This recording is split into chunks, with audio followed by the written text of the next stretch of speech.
special of historical recipes in which I would like to talk to you about aphrodisiacs. Well, what is an aphrodisiac? It is an ingredient or a substance or a dish enhancing the lust or passion. And it comes from the name of the goddess, the Greek goddess of love, Aphrodite, who was said to carry around with her at her belt some pockets in which she would carry around, well, love potions, hence the name aphrodisiacs. You could roughly, or I would roughly divide them into 4 different categories. One would be the shape analogy. Let's have a look here at these examples. The shape analogy is basically everything that visually reminds people of reproductive organs, which would be anything long, carrots, asparagus, which I don't have here because it's midwinter, but also mushrooms who grow out of the soil. Lettuce, actually, you might be surprised, but whoever saw a lettuce that stayed too long in the garden will realize that it grows up really high and then leaks a white sap. That's the analogy for this one. Then we have things that have a lot of seeds, like figs, here the dried version, again because it's winter, or of course pommes grenades, where at the same time are one of the symbol fruits of Aphrodite, which simply, are a symbol of fertility. And then there is the idea of the transfer of power via potent body parts. This is a kind of aphrodisiac that I am actually totally against, because this is the reason for the extinction or near extinction of many animals, and there's absolutely no scientific ground for it.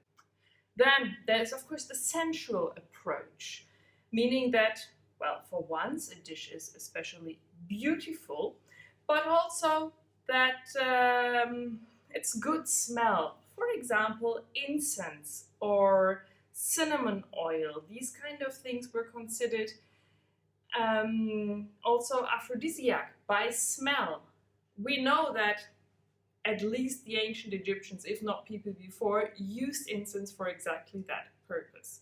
And this is also why actually mint was considered an aphrodisiac, because it takes away bad smells from the mouth, bad body smells, which was extremely important in a time before personal hygiene became that important as it is.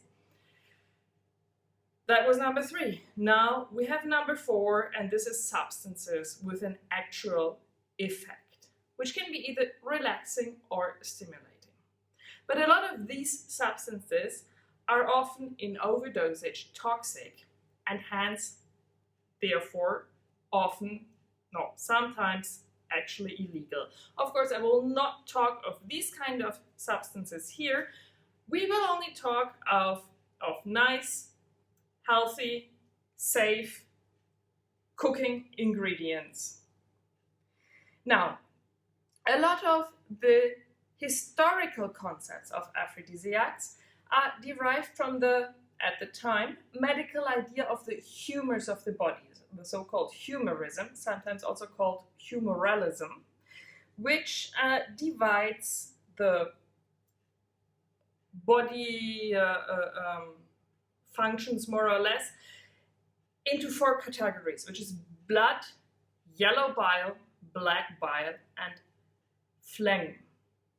Now, the same attributes are given to different kinds of foods, which means you have different foods that enhance the different humours. Which means very practically that anything that was hot and spicy, like onions, garlic, ginger, calamus, pepper, was considered to be lust enhancing, while anything cold and wet, like cucumbers or pickled vegetables, was considered calming, good to keep your abstinence. Which is why the latter was actually good for monks, and why some monasteries actually had a limit on how much spices could be added. Now, the ancient Romans recommended a drink made of garlic with coriander as an ancient Viagra, although the overdose of garlic is something I personally would not recommend as an aphrodisiac, just due to the smell, but whatever. Much later than in Baroque times, those who could afford were holding erotic banquets, which meant that women would suck asparagus while the men were slurping oysters, where we are again at the shape analogies. A thing that was also used at the court of Louis XV in France, but that is visible throughout all cultures, is the use of raw eggs as an enhancer of lust. Now, the egg, obviously, is a sign of fertility. All eggs, actually. Now, we have chicken eggs here, but this includes other kind of bird eggs or even caviar.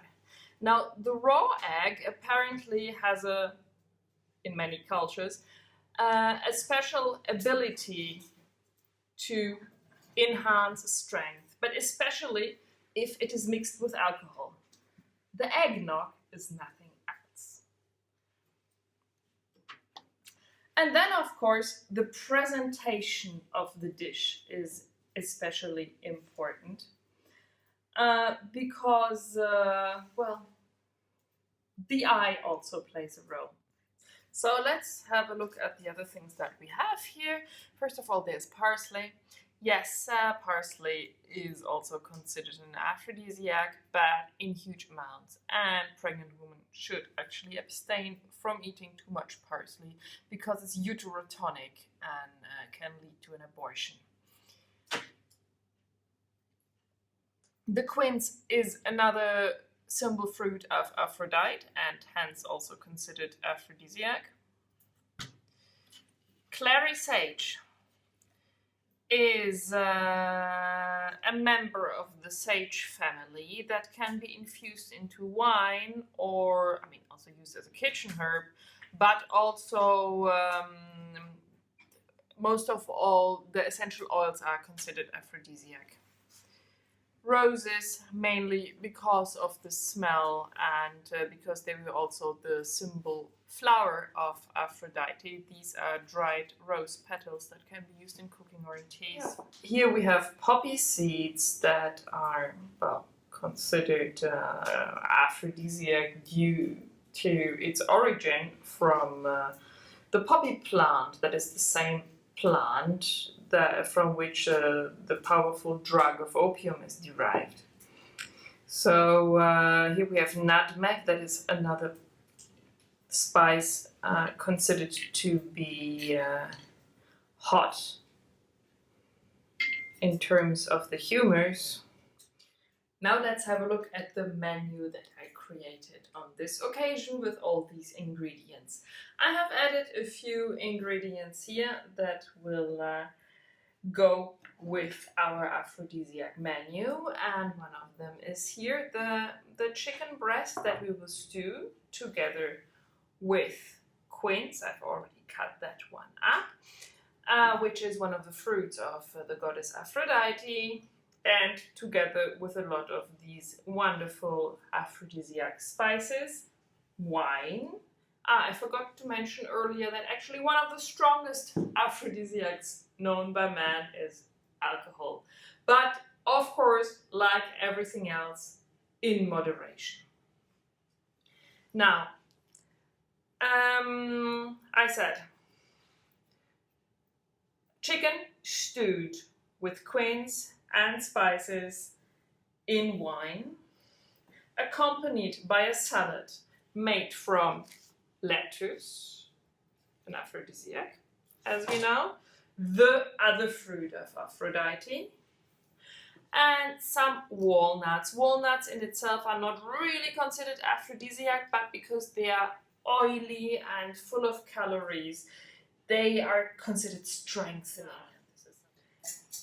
We'll also have a little dessert, and that will be based on the famous raw egg, so important to regain your strength, in the form of a zabaione, which is raw egg yolk with sugar and sweet marsala wine. Now let's start with this chicken. We cut some chicken breast into slices.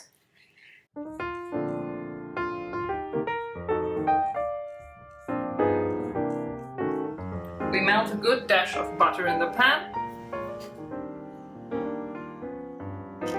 Add the quinces. Brown the quinces a little bit and then add the spices. We can add some cinnamon, some freshly ground pepper,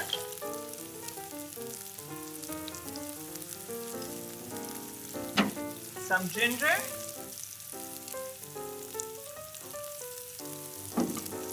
and last but not least, some nutmeg. Now, nutmeg is another of these spices that you shouldn't overdo. It's tasty, it's good, it's apparently even hallucinogenic in big amounts, but it's also deadly in big amounts. There have been reports of people dying after trying to eat a whole nutmeg. Don't do that. Now we add some white wine,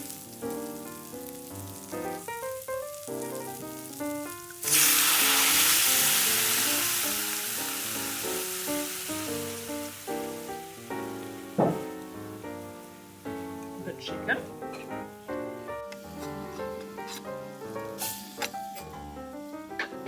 salt, stir a little more and leave the whole thing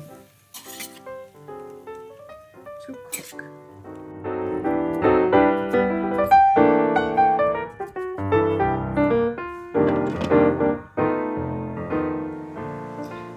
Meanwhile, we work on the side dish, the salad. See the white sap coming out from here? Well, that's one of the reasons why lettuce might be considered aphrodisiac in some cultures. Now, you just cut rough pieces of salad, lettuce as a base. I like it in bigger pieces, have it in smaller pieces if you prefer that. And then we tackle the pommes grenade. That's a little bit of work always to get those beautiful ruby red pommes grenade seeds out. Of course, it's not only the fact that they are all seeds why it's considered an aphrodisiac, but also because of this blood red color that was always associated with a woman's womb.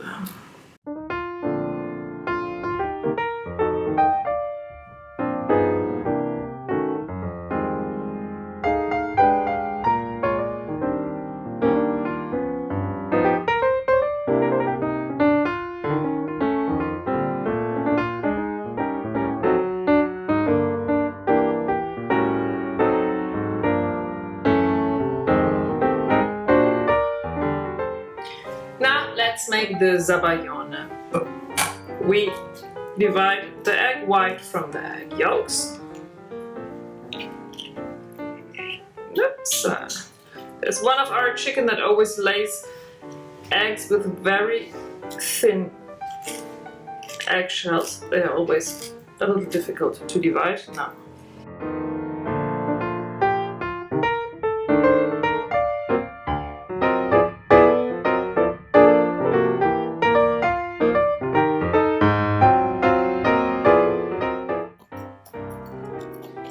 see, it has gotten nice and light and foamy.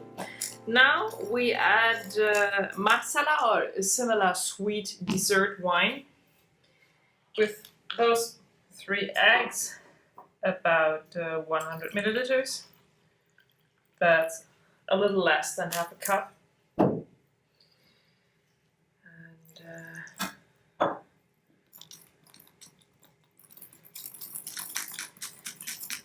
In a bain-marie, or a hot water bath, we slowly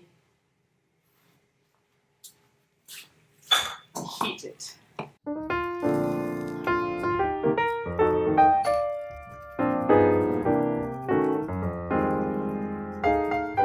And we simply keep it in the hot water bath, bain-marie, until it gets firm, and then we have to continue beating outside of it until it has cooled down again, to make sure that we don't get scrambled eggs but nice smooth pudding.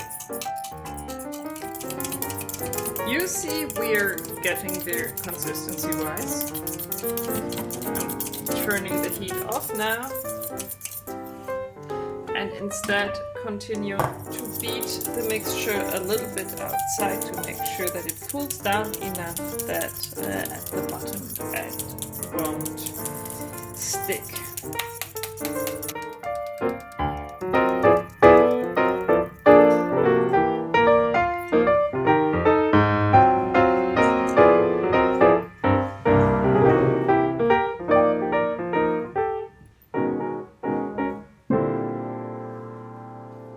Zabayone.